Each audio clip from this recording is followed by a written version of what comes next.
wildlife biologist for the Wildlife and Heritage Service, the manager at Millington Wildlife Management Area. Do some private land stuff on the upper shore. This is the only chunk of public land that I manage. I've been there about 10.5 years. Always been a upland hunter and early successional habitat proponent. It's been a large part of my stuff, throughout my entire life. So coming to a place like this has been a lot of fun. Here's 4,000 acres, a couple guys and some equipment. Go play, and I've played. It's been good. So I'm good. Next slide. So it's we're in Kent County. Most of our stuff we've been talking about today is Western Maryland. This is the shore. It's in eastern Kent County. It's right on the Delaware line. That vertical property line there, the red line on the right-hand side of the map, is the Delaware line. So we border Delaware, and actually a bunch of Delaware state forest up and down that line, and a tiny little piece of a WMA in Delaware. So it's sort of block of multi-state public land, which is kind of cool. But land acquisition in Millington began in the 60s. About 4,000 acres, three quarters of it is forested. The other quarter is open land, about 220, 30 acres of agricultural land. We have a lease and a farmer, similar to other pieces of state land with agricultural land. The rest is wetlands, fallow land, hedgerows, stuff that we actively manage. We haven't, to this point in time, we haven't done much management with the larger blocks of forest. Have a timber harvest plan that we're going to talk about, and we're hoping to key that in and make that a little bit larger part of our plans for the future. So, excellent. So historically, Millington, the land was originally purchased and designated as an upland habitat experimental station. When you look at these older aerial photographs, you can still see some signs of how that was laid out. Focus was on bobwhite quail, woodcock, and rabbit, habitat management and monitoring. Like a lot of things, we know that these habitat management practices benefited non-game species, and that's important to include those. We've heard a lot of that about that today, and that's great. They're very important.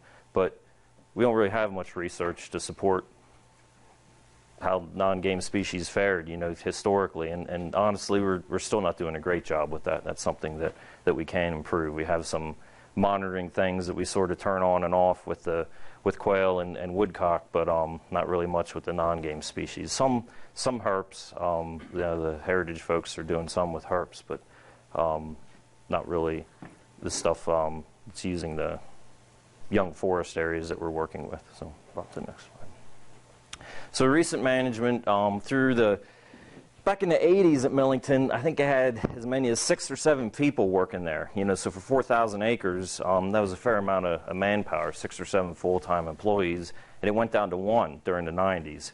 And that was a guy named Bill Martin, and he recently retired. So at least I got to work with him for a few years and kind of learned a lot of the history and the things they did, over the course of the property, course of time, which is very helpful.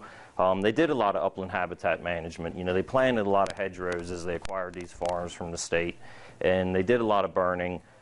We get down to 1 person, and for 4,000 acres, 3/4 of it is forested. It's more or less been hands off. That still gives you 1,000 acres and miles and miles and miles of hedgerows and field edges and plots. So without disturbance, that man-made disturbance of one kind or another, succession progressed. And a lot of these areas, Millington was historically one of the top spots, public land-wise anyway, for quail in the state. And it's always been a good woodcock spot and rabbit, and succession progressed, and the cover became not so good for those species. It went downhill. And that was one thing that we recognized when I was hired. We worked a lot with the game program and our other staff throughout the eastern region to come up with a plan to work on these areas. These hedgerows had grown up. They were basically tree rows, 30 and 40-year-old sweet gums and red maples with some, remnant crabapple plantings or whatever else they were planting back when they did it. And so we came up with a new plan emphasizing early successional habitat, using modern equipment and techniques, because we had to, particularly herbicides, you can make up a lot of ground. We used to do it with men and a chainsaw. You can come in and do it with herbicides now and some other equipment that we'll see some slides of here in a little bit. So we're trying to plug in some modern stuff to make up for the loss of manpower. Even with my hiring, we had that original guy, Bill, another technician, and me, so 3 people. So it went from 6 or 7 to 3, which is better, but still needed some help. The plan we came up with, it's different than the plan that Bill was talking about, the current WMA planning process. This is something that we came up to get it approved by the internal review process, so we could get that good housekeeping seal of approval, and work within these designated areas. So it will probably be eventually plugged in to the new WMA process, but for right now, at least we've got that seal of approval on some areas where we can and have been doing the work that we need to do without too much fuss. Day to day, there's areas that we know that work needs to be done. We can go there and do it, without asking for permission for the most part. We did a GIS survey looking at aerial photographs and identified about 800 acres of habitat available for restoration. And 2005, 2006, we set about to restore it. And that's kind of what we're going to, hopefully, we'll see some pictures of here next couple minutes. So we all, I think, pretty much know what early successional habitat is. It looks like that, maybe a few more hardwood or shrub stems in it, depending where you're looking, driven by disturbance, drought, fire, storms, man-made. We all know that. Why do we want to manage for it? Well, we felt we had a duty to provide quality habitat for hunters and to resource, game and non-game. It has become a rare habitat type. And, we as agencies should be leaders in habitat management where we can have this stuff on our land, and if people want to come see it, we should have good examples of it. And also just to see if we can. It's a big challenge to do something like that. Historically, agencies have been able to do it. Can we still do it? Well, we were going to find out. So, a lot of areas at Millington look like this stuff on the left. Hedgerows and old field borders, just kind of little nooks and crannies that had historically been managed for quail and woodcock, and they've been let go and gotten into this pole timber stage. I mean, you can see what it looks like underneath there. It's that ecological desert we heard about, and it's mostly, species-wise, mostly sweet gum and red maple, real low-value stuff, barely. The timber harvest we have upcoming, I mean, we had to pretty much get down on our hands and knees and beg somebody to come take it, and my knees are about rubbed raw. I've been doing it for 4 or 5 years, and we finally got somebody to bite. So, and ultimately, you want it to look like that picture on the right. Aside from before we got to this timber harvest point, we were using equipment like this. This is called a Geo Boy. And, basically it's a skidder on tracks, and it's got a fecon head, and the head has big teeth, actually called hammers. They're not sharp, they're blunt. That whole head spins, and you can, if you have a stand of, 4 to 6 inch trees, you can go through it with that machine almost like you're mowing your lawn. And it'll knock those machines down, it'll cut the stump up, and it'll grind the wood up, and it'll just leave dirt and mulch behind you, So for creating early successional habitat, this thing's awesome. It's expensive, it uses a lot of fuel, and it breaks a lot, but, because you're in, well, no, I mean, you're in nasty stuff, I mean, the thing, it's a tough piece of equipment, but, you're using it in about as nasty a environment as you can. It's not, we're flat, we're not steep, we don't have many rocks, but we have plenty of wet and mud and stumps, when you're working in this kind of stuff. So, traditionally you use a tractor and loader and bush hog, chainsaw, and a bulldozer sometimes, but we plugged in the Geo Boy, done a lot with herbicides. Selective chemistry is big. Obviously, time goes on, these chemical companies are always coming out with the next generation and latest and greatest stuff. There's a lot of good stuff to use now that they didn't have, even 15 or 20 years ago, and we can really plug that in, and it's not, there's not a chemical you can go out there and spray on the woods and kill all the sweet gums. Obviously, there's nothing, that specific unless you're, doing spot treatments, hack and squirt kind of thing. But it's certainly a lot more specific and targeted than it used to be. Have the timber harvest in there.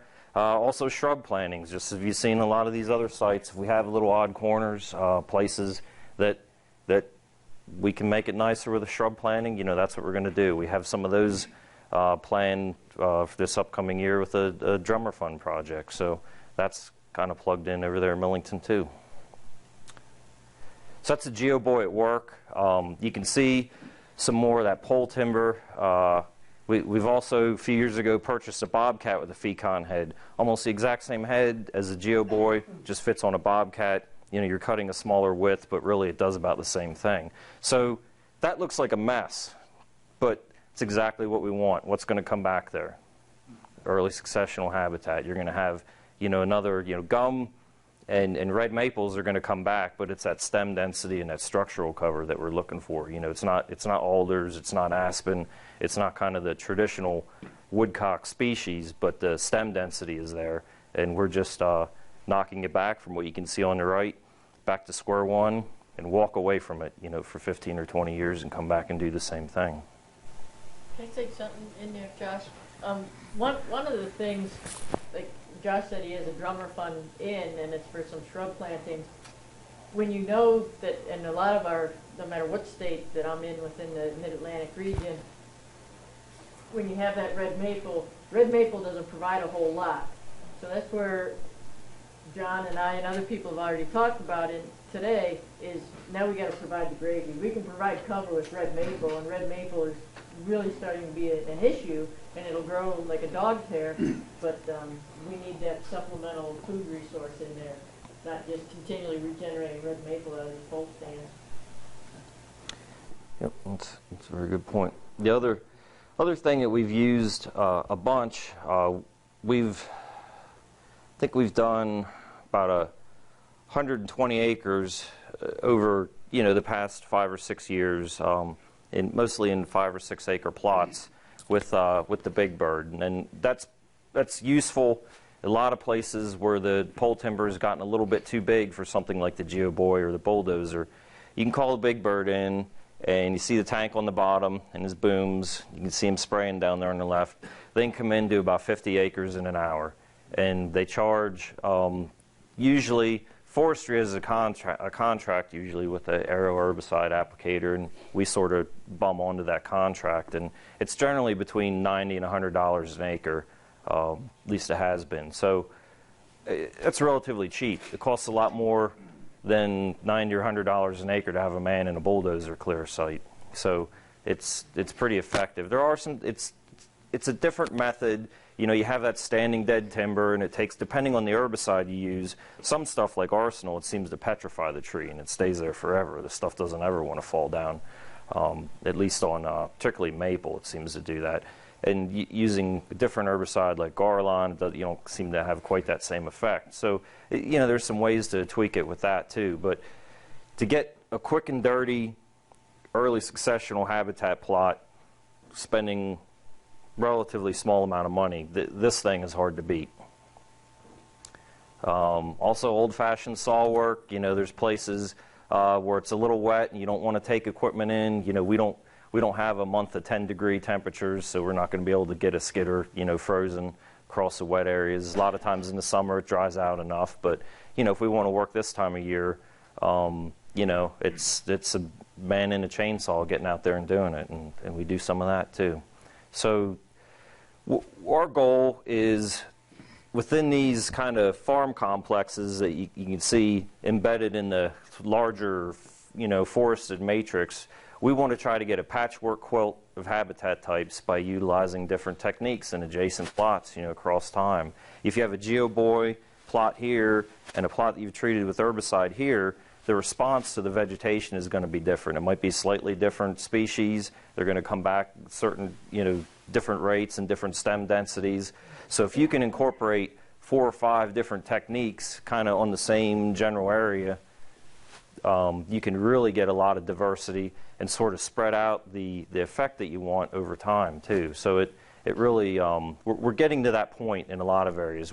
Some places we're in the maintenance phase, but you know, it's not, Millington, it's not a huge place. It's 4,000 acres, and we're only working with 1,000, you know, so it's manageable with what we have. So we can maintain a lot of the stuff that we've done already periodically as we need to, while we're still working on new stuff. It's you know, it's a lot of work, but it can be done. You can see The blue lines on the map there, that's where some of our timber, or our timber harvest plots are slated for hopefully this summer. We have about 50 acres we're going to harvest, and it's older pole timber. You know, it's all mostly 12-inch gums and red maple and some Tula poplar and, you know, a few willow oaks and things like that mixed in. But they're places where it's just too big for us to work, you know, with the equipment we have. The alternative would be to fly it and spray it, but we've flown and sprayed a lot, so it's going to be pretty nice to be able to plug in a different technique here. And hopefully, once we get this first one under our belt too, we'll be able to maybe do some saw timber cuts and even add to this footprint. You know, I think that'd be pretty important in the long term. For habitat maintenance, Millington has a long history of having fire applied there. The staff has always been, you know, fire happy. I love to burn. One of my favorite things to do. We burn a lot. You know, I say a lot. You know, we probably do about 50 acres a year, you know, in a good year. And that's a lot of small pieces. You know, we don't have a 50-acre field of warm season grass we're burning. But one of the things I'm trying to do is transition from just burning our warm season grass plots to burning from that warm season grass plot into the woods or through a hedgerow or through a small woodlot. So you're doing more of a, you know, a burn unit versus just traditionally, you know, you just burn the warm season grass. That was the only thing burned. And it's pretty neat. I've seen some pretty interesting responses doing that. You can see an example kind of in the inset picture there. That's a hedgerow that was sprayed with Arsenal. It's got a warm season grass strip in front of it and another one behind it. And we burned, you know, right through the whole thing last spring. And you know, a lot of those dead trees caught on fire, and so it took a little bit of watching, and we had to be careful, but we were prepared for that, and we pulled it off, and it looks awesome this year. You know, I can't wait to expand that and do it more in some other areas there. You know, we continue to use herbicide and some other techniques. You know, fire maintains scrub-shrub habitat. We have some of that. Fallow disking, that's, you know, more of some of our open areas that might be suitable for singing grounds for woodcock. It's more of a quail management technique, but we do a fair amount of that, especially after we burn, and that helps keep diversity within those stands of warm season grass. It beats up the woody vegetation that's trying to invade those plots where you don't necessarily want it to invade. That's, you know, that's a real helpful technique. And the fire and the fallow disking really improves your plant diversity. Those warm season grass plots over time, I think everybody's probably seen them. You get grass this tall and you don't have anything else in there. You know, you have big blue stem, miles and miles of big blue stem, if that's what was originally planted there, and you lose your wildflowers and you lose your forbs and you lose that spacing. You know, these grasses are valuable because they're clumpy and there's room for little critters, hopefully quail, to run around in between them. And that burning and fallow disking helps maintain that spacing between the clumps of grass. So that's, you know, just another example of what we hope to achieve with the patchwork quilt. You can see some of those stands of dead timber kind of in the upper right central. Yep, that's stuff that we sprayed with Arsenal. That was done in 2006 or 2007. All those other hedgerows, you can see they have a few scattered trees in there. Most of those are crab apples and some white pines that we felt like maintaining for dove roosts, and, you know, the crab apples obviously for their mast. But everything else in there was either cut down with a chainsaw, bulldozed, or geoboyed. It's been sprayed, it's been burned. Those two lighter fields are sunflower plots. You know, the lighter fields are, of course, ag fields. That's our office complex in the center, this particular photo. But, you know, there's a lot going on in that particular piece of ground, and we have, you know, about 10 other farms that look similar to that. You know, like I said earlier, about totaling 800 acres. That's about what's going on.